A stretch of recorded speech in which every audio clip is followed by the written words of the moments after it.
Grace and peace from God our Father, from our crucified and risen Savior, Jesus the Christ. Amen.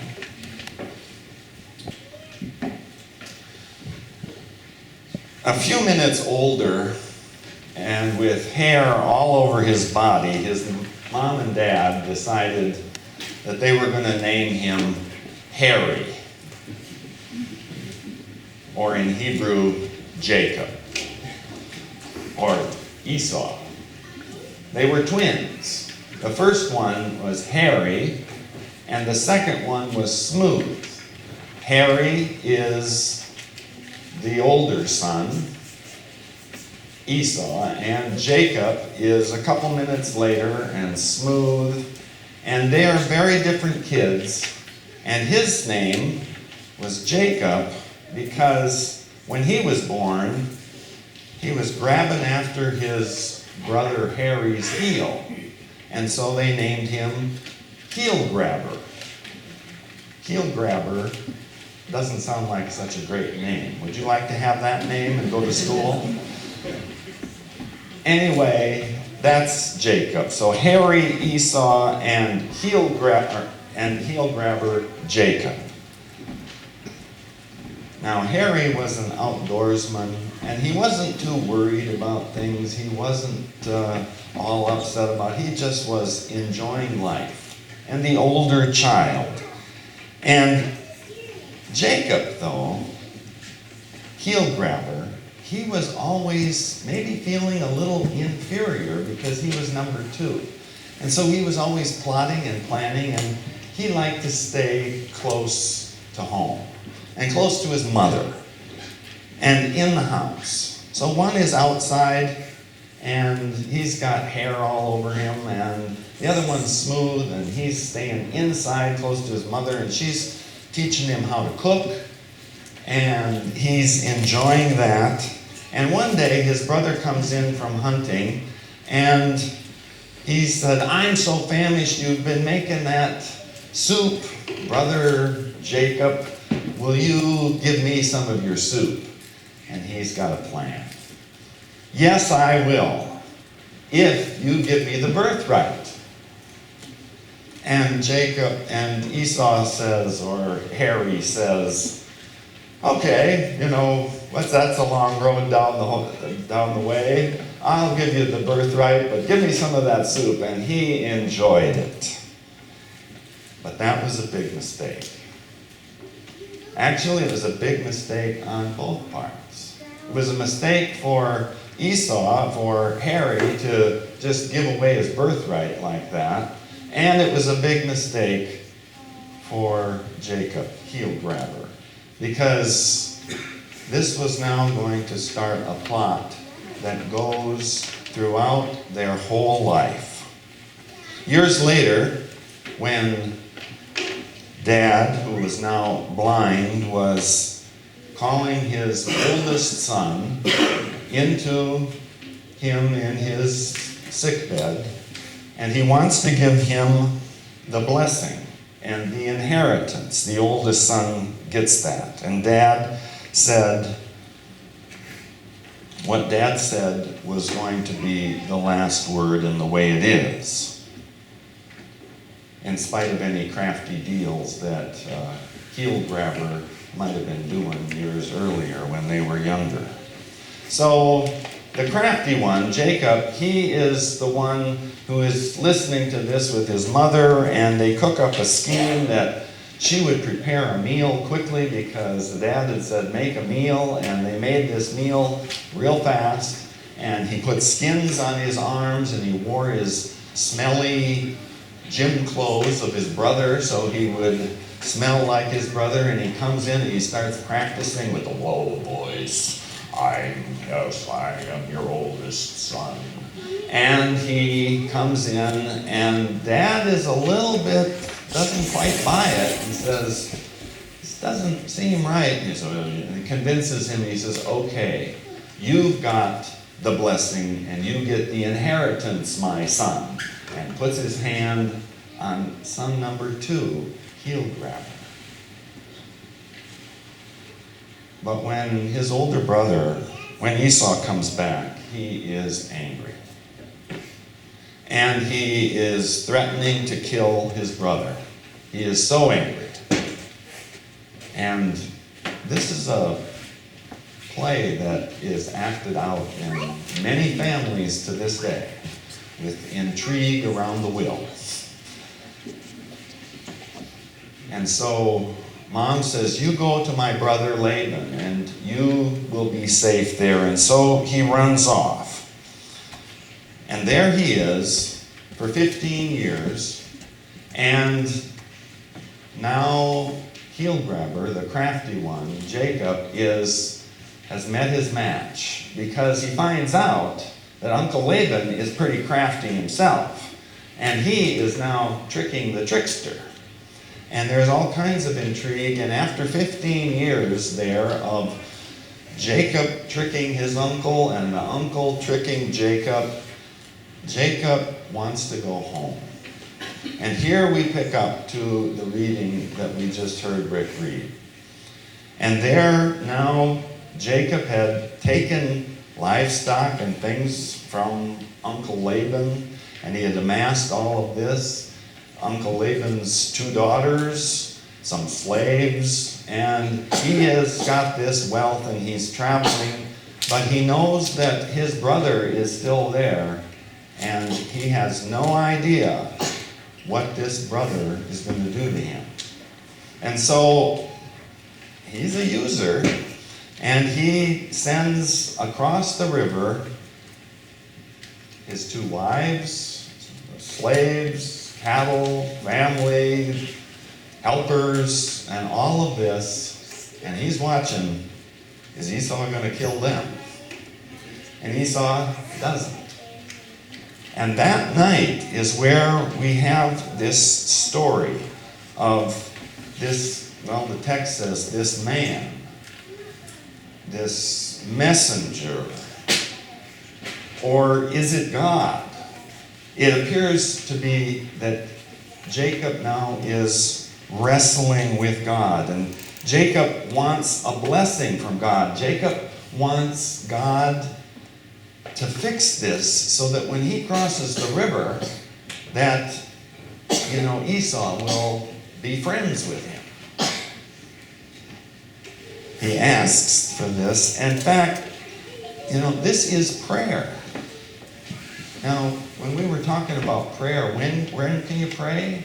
Well, you can pray when you're, in your house, or when you're by the river. You can pray in the day. You can pray in the night.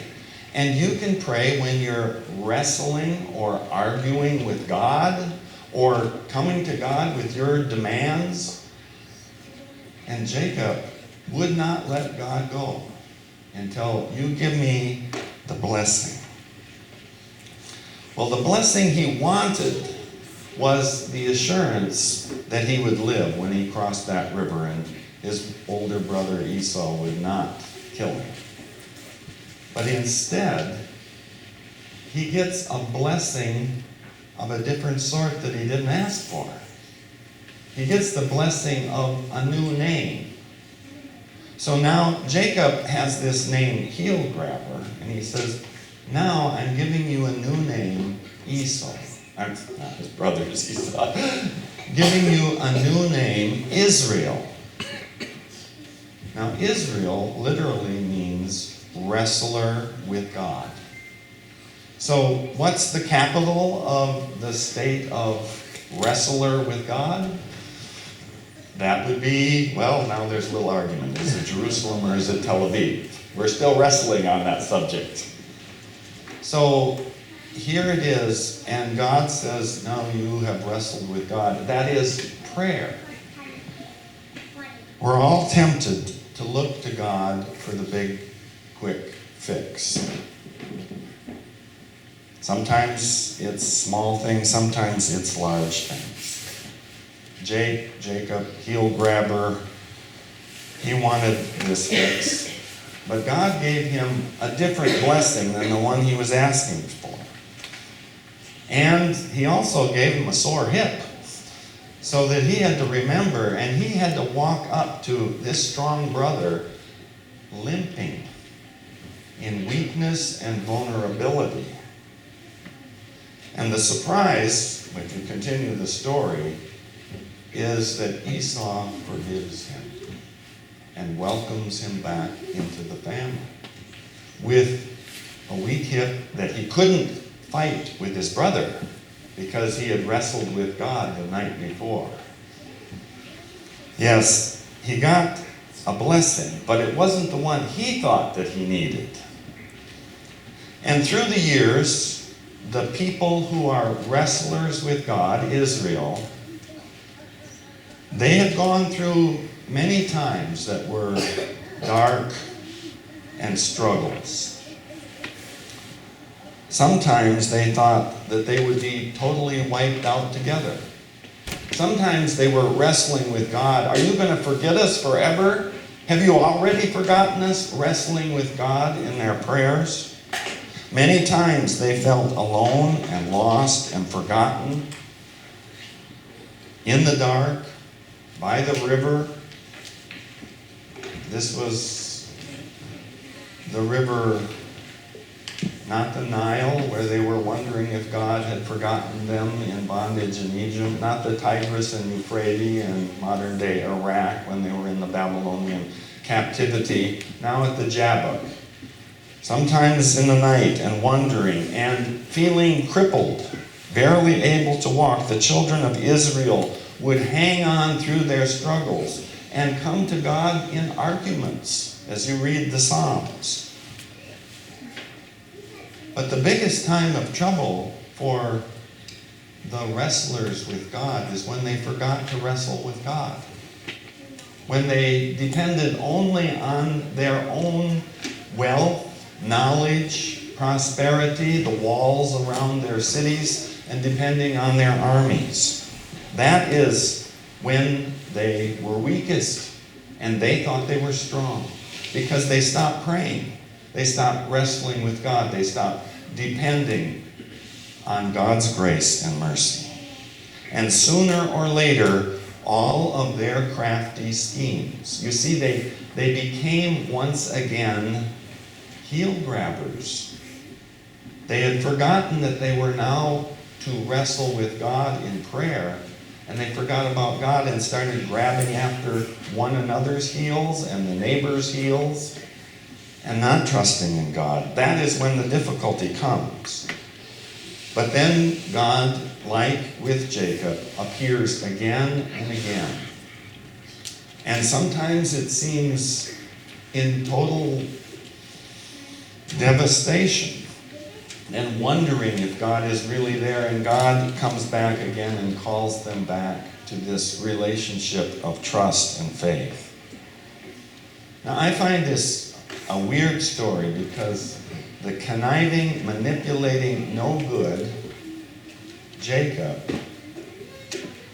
who actually does get the blessing, and the line goes through him. He is the one who's doing everything wrong, and yet we're sort of attracted to him. We sort of like him. Esau never really makes it up to the top there. It's this crafty manipulator. But God called him back. So whether we are the Esau or the one who is Jacob, God can rewrite any story and will, calling us back no matter what we've done. Like Jacob, God has given us a new name too. You know, what are we praying for? We have to remember that we have been given a new name, and it's Christian. It is a disciple of Jesus. We were adopted into the covenants of Abraham, Isaac, Jacob, and Joseph, to be wrestlers with God, to be trusting in God, to come to God always. But like Jacob, and like the children of Israel, the children of Jacob, we too get dragged into trusting in our schemes. We too get tempted to trusting in our knowledge. We too get tempted to trust in ourselves, turned in on ourselves. But Jesus saw through those deceptions at the time he was walking with his disciples. God saw through them with the time of Jacob and Esau, and God sees through ours today.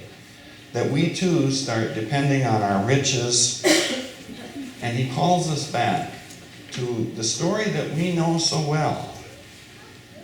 He calls us back from those deceptions and lifts up the poor as the ones who are the favored of God and not the rich, the sick and not the healthy, the hungry and not those who are full. Jesus felt sorry for the powerful of this world. Standing before Pilate, who was able to condemn him to death, Jesus said, "You wouldn't have any of this power unless it were given from above. My kingdom is not of this world. My kingdom is greater than this world." And he felt sorry for this one who thought he was in control. As Jesus journeyed to Jerusalem with his disciples, not far away from the Jabbok River, there he arrives, and there he is alone in the night, wrestling with God in the Garden of Gethsemane, crying out, "God, take this cup from me, this what is coming to me tomorrow on the cross, and this suffering that I'm going to do, take this from me, but not my will be done, but yours." And God gave him a blessing. But it wasn't what he was asking for. It was something greater.